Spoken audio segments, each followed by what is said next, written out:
If you haven't played Counter-Strike in a while, it's easy to forget how unforgiving it can be. There's no regenerating health, and just one burst from an assault rifle or bullet from an AWP is enough to take you down. Valve's next entry in the franchise, Counter-Strike Global Offensive, isn't meant to be a huge step forward. This is not Counter-Strike 2, but instead a reworking of existing mechanics with a few tweaks made to map layouts, loadout options, and the visual style.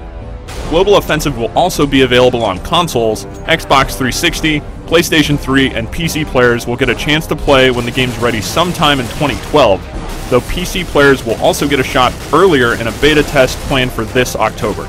The basic gameplay in Global Offensive will be familiar to any series veteran.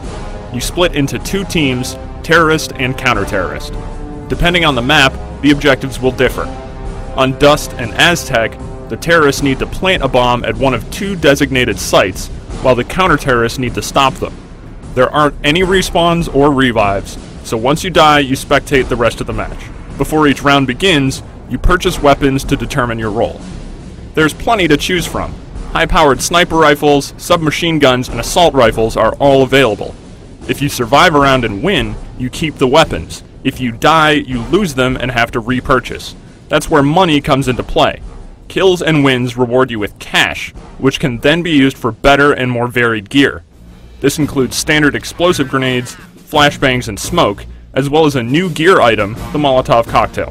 This weapon can have a significant effect on the field of play.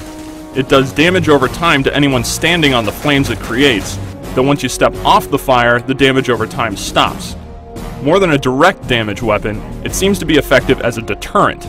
Because no player is going to want to run across a carpet of fire, the Molotov seems like it could be really useful for map control and defense. Speaking of maps, Valve's made a few changes to the Dust and Aztec maps that longtime players might appreciate.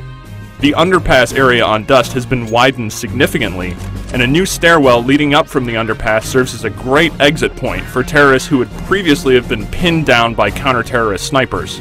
Other returning maps, like Dust 2, have barely been touched aside from the new visual style, and fans can expect to see Nuke, Inferno, and Italy in the game when it launches.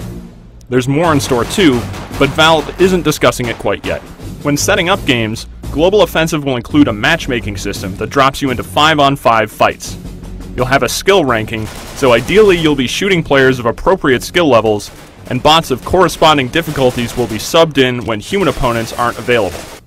For anyone who finds 5-on-5 matches to be too restrictive, custom games can be set up on PC, though console players won't have this ability. With more weapons to play around with, like the stun gun, and a few other minor changes made to the gameplay, Global Offensive manages to differentiate itself just enough from previous Counter-Strikes to stand out. Even with changes, this still feels very much like Counter-Strike.